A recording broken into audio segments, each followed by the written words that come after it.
Comment se matérialisent les défunts? Sachez qu'il est important de savoir, et c'est ça que je voulais vous préciser dans cette petite vidéo, c'est que les défunts n'apparaissent pas toujours de la façon dont vous les avez connus, mais plutôt de la façon dont eux, ils se percevaient de leur vivant. D'accord?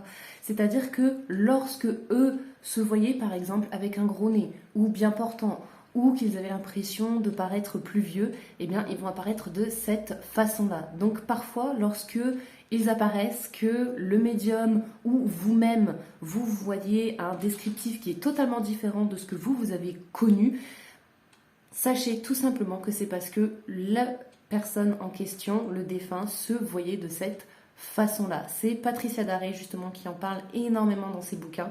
Je vous conseille de les lire d'ailleurs, où elle vous explique les différentes façons et différentes rencontres qu'elle a pu avoir avec les défunts. Et c'est elle justement qui appuie cette partie-là et qui explique que les défunts, lorsqu'ils se matérialisent à vous, lorsqu'ils décident de communiquer avec vous et que vous les voyez, ils ne seront pas forcément dans les aspects physiques dont vous les avez connus. Donc je trouvais que c'était important de le spécifier, car il m'arrive d'avoir des personnes pendant les séances où je leur décris justement le défunt en question et ils me disent « Ah, c'est bizarre, mais il était absolument pas comme ça ». Alors sachez que c'est normal, d'accord? Et en cas de doute, lorsque vous communiquez avec un défunt, n'oubliez pas, demander des informations, d'accord? Vous pouvez par exemple poser 3 fois la même question, mais sous un autre angle. Par exemple, est-ce que tu t'appelles bien un tel?